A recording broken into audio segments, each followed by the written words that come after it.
राजनीतिक नंबर बढ़ाने के लिए जो छुड़वैये नेता लोग हैं वो एफआईआर दर्ज करा रहे हैं और पुलिस दर्ज करे जा रही है। तो एक खिलचीपुर के वर्तमान विधायक प्रियव्रत सिंह जी थे।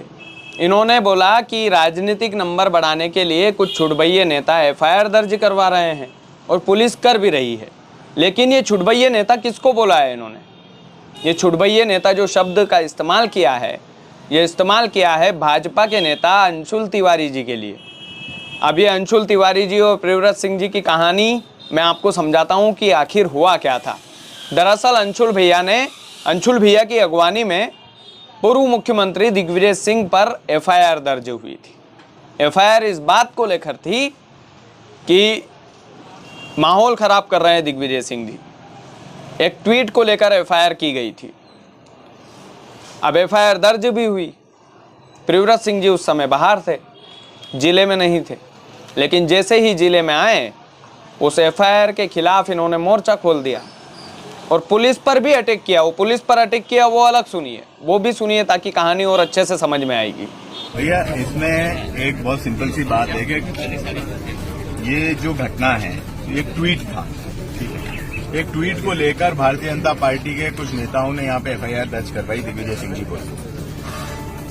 इसी बात की एफआईआर अन्य जिलों में भी दर्ज हो चुकी है और सबसे पहली एफआईआर अब ऐसा बताते हैं शायद इंदौर में दर्ज हुई है। तो जहां भी एक चीज की एफआईआर दर्ज हो चुकी है वहां राजनीतिक नंबर बढ़ाने के लिए जो छुड़वैये नेता लोग हैं वो एफआईआर दर्ज करा रहे हैं और पुलिस दर्ज करे जा रही है। अब जितना समय पुलिस ने दिग्विजय सिंह जी के खिलाफ एफआईआर दर्ज करने में लगाया, उतने समय में तो जिले में जो अपराध की घटनाएं हुई हैं और संगीन अपराध की घटनाएं हुई। पचोर में एक हत्या हुई जिसमें 4 महीने पहले संबंधित व्यापारी ने पुलिस थाने में सूचना दे दी थी कि मुझे किसी से जान का खतरा है।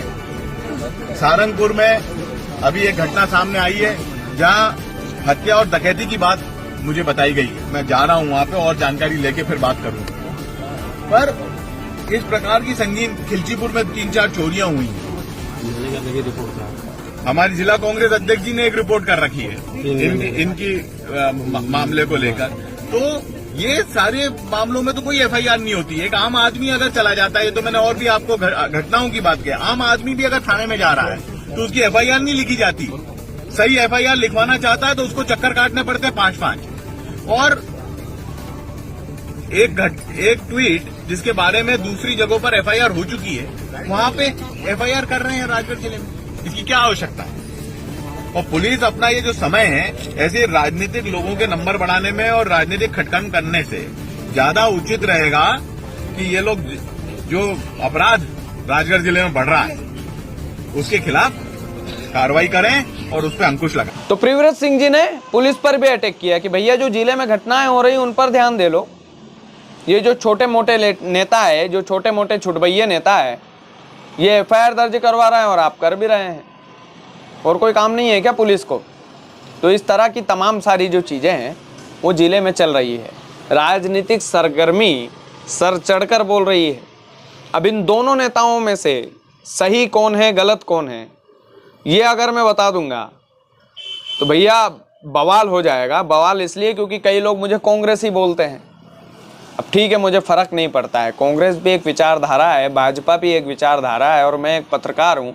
मुझे जो है दोनों विचारधाराओं को सम्मिलित करके जनता की आवाज़ उठाना है। मुझे किसी राजनीतिक नेता से, किसी दल से कोई मतलब नहीं है। मैं अपना वोट गुप्त में देता हूँ, दे देता हूँ, जो मुझे अच्छा लगता है उसी को देता हूँ। लेकिन मेरा एक पॉइंट ऑफ व्यू ये है कि अगर ये सत्य बात है तो प्रियव्रत सिंह जी ने बोला कि भैया जिस नेता पर ऑलरेडी इस मामले को लेकर एफआईआर दर्ज हो चुकी है, दिग्विजय सिंह जी पर इंदौर में शायद इस मुद्दे को लेकर ऑलरेडी एफआईआर दर्ज हो चुकी है, तो फिर राजगढ़ में एफआईआर दर्ज करने की क्या जरूरत थी?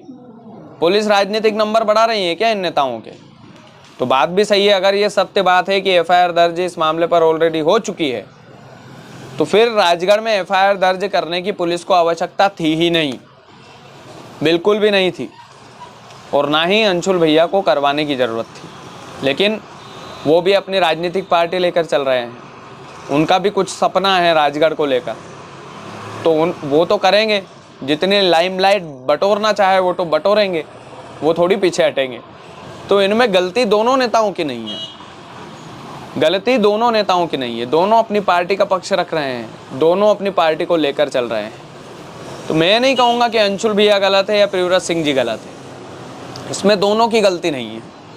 दोनों का अपना अपना धर्म है, दोनों निभा रहे हैं। किसी एक पक्ष में झुक जाना ये मेरे लिए गलत होगा आज के इस संदर्भ में। तो मेरा ये कहना है कि इसमें दोनों, एक नेता अपने पूर्व मुख्यमंत्री जो कि बड़े नेता हैं दिग्विजय सिंह के पक्ष में खड़ा है, एक नेता जिसका धर्म बनता है कि भैया एफआईआर दर्ज होनी चाहिए और लाइमलाइट बटोरने का जो मौका है वो कैसे छोड़ सकता है कोई नेता, तो वही अंशुल भैया ने किया है। तो अच्छी बात भी है, करना भी चाहिए। जिले में लाइमलाइट कैसे बटोरी जाए ये बिल्कुल हर नेता को आने चाहिए कला। अंशुल भैया में वो कला है। बागेश्वर धाम की कथा एक बेहतर उदाहरण है इस बात का। तो ये तमाम सारी चीज़ें थी। राजनीतिक सरगर्मियाँ जो है तेज है। प्रियव्रत सिंह जी जो कांग्रेस की डकैती वाली जो घटना हुई थी, एक कांग्रेस के नेता की हत्या भी की थी, उसमें की गई थी, अभी सारंगपुर की घटना है। उस घटना पर मैं शाम तक या कल तक एक वीडियो बनाऊंगा, इसमें पूरी डिटेल मैं आपको दूंगा। बाकी वीडियो को ज़्यादा से ज़्यादा शेयर कीजिएगा। चैनल यदि आपने सब्सक्राइब नहीं किया है तो प्लीज़ कर लीजिएगा।